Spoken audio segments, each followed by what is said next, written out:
I really think you're going to enjoy Mr. Shane Rhyne, everyone. All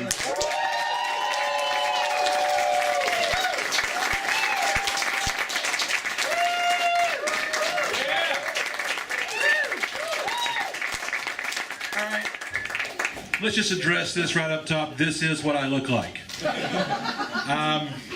You're looking at me, and you can tell 2017 was a terrible year for me. Because it's hard on your self-esteem when you look like every statue people want to tear down.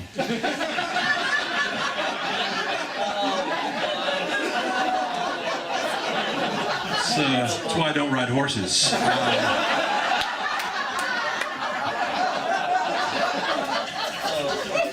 2018 was a fantastic year for me. I got married. That means I found a woman who thinks gout is sexy. That's always good. Also, I became a father for the first time at 49 years old. Triplets. 22, 18, and 15. I got them all at once. I can call them what I want. It's weird. It's weird that becoming a stepdad to an adult is odd. You don't know. You don't think when you meet your son for the first time that you can legally buy him a beer. It's odd. I always thought when I met my son for the first time I would cradle him in my arms, count those little fingers and toes, give him a little kiss on the forehead. He hated every minute of that.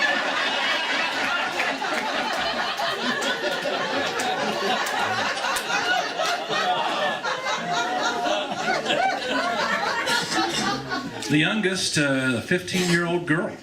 I became a dad to a teenage girl day one, no training whatsoever. But here's the thing, her mom's had 15 years to get ready for it. She looks just as confused as I do. So how much training is necessary for this job? Here's the thing that she does like to do, the teenage girl. She likes to roast me. She likes to make fun of me. She likes especially to make fun of my hairline, as if I don't have siblings. I tried to explain to her that it wasn't always this way. Back in the 90s, I had a glorious mullet. Because I've always been cool.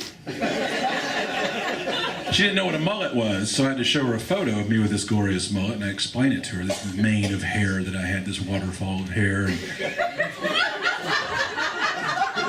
So here's how it works. It's business in the front, party in the back.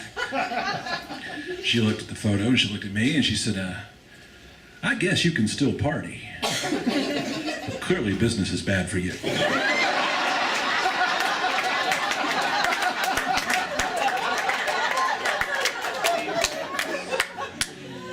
Matter of fact, it looks like you let a few go. So I don't talk to her anymore. Sadly, I will say we lost the middle child this summer to Fortnite. I don't know if y'all know this. Fortnite, I didn't know what it was. I thought it was porn. All I knew is he was in his room for like 18 hours a day, yelling at the computer in the dark, and I really hoped it was porn. I had a porn speech. Don't know what to say about Fortnite. So now I just yell up at the stairs, I know what you're not doing up there, and I don't like it. I don't like it at all. I try to figure out how to do the stepdad thing. It's kind of fun. I feel like I have something in common. I was a stepkid myself, so I feel like we've got something we can bond over and get used to. And I know for a fact, one thing what stepkids know is that every stepkid sees their stepfather as the President of the United States. It's true. Because, first off, he's not the guy you would have picked at all.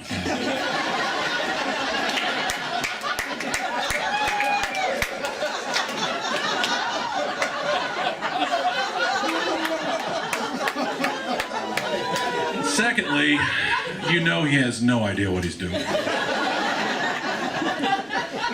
And most importantly, if he doesn't get better at it, you'll get a new one in 4 years.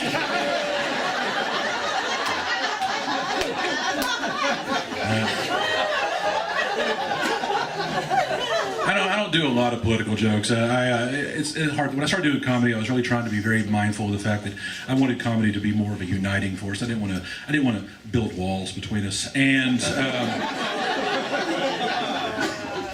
I tried to find ways I could use my comedy to make people on the left side of the aisle laugh, and I wanted to also find ways to make my comedy make Trump supporters laugh too. And I am sad to report that I have never made a Trump supporter laugh. But that's my fault, because I've never learned Russian. It's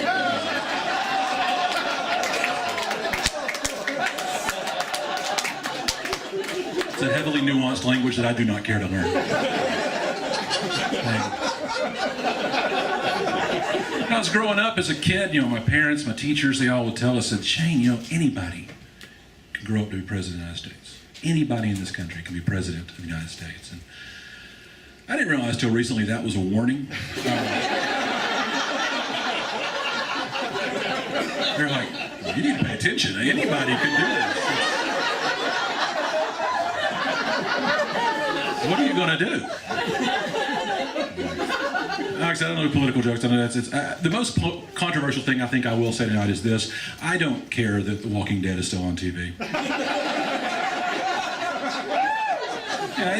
I no longer find it realistic. Here's the thing. The first several seasons of that show are set in Georgia. And never once did I see a zombie wearing a How About Them Dogs t-shirt.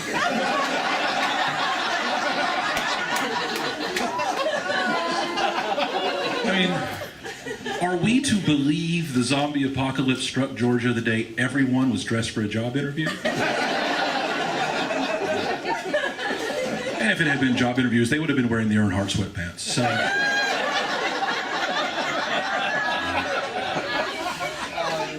we're here.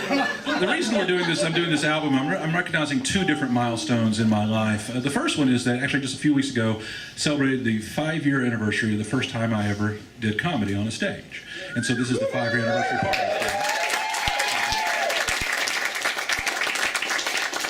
It's a chance to see if I've learned anything in 5 years doing this. Mostly no. But people ask, why did I get involved in comedy? What made me start doing comedy? I'll tell you. I started doing comedy after I was laid off from my first marriage. Now, in that economy, it made perfect sense that she outsourced almost everything I did. So no ill will is held towards her on that. That made perfect sense to me. But I started doing it. It was a rough year. That year I was diagnosed with depression and anxiety disorder.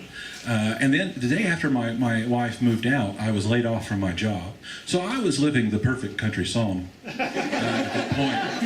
And it was weird because people were trying to help me. They were trying to say, Shane, it's okay. It's okay. What doesn't kill you makes you stronger. And that's a lie. Never tell somebody that. It's not true. What makes you kill you, what doesn't kill you, makes you wish you were dead. I mean, have you seen somebody attacked by a bear? Not stronger. Not at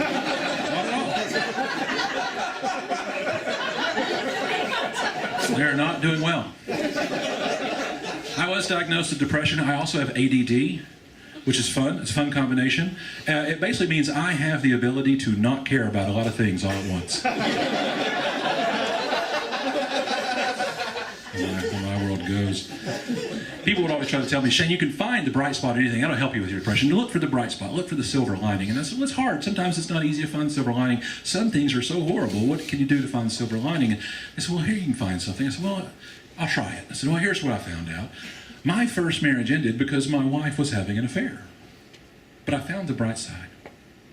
I found out she was having an affair with a disabled American veteran. And I have never been more proud in all my life.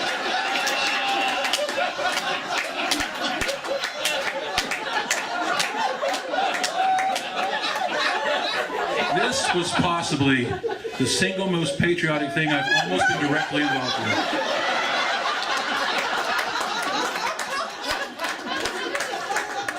I mean, I couldn't wait to find out what color ribbon to put on the back of my car.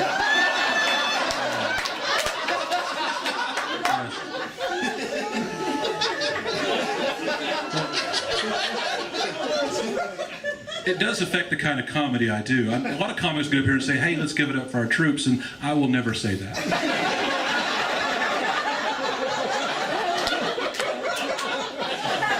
because I did.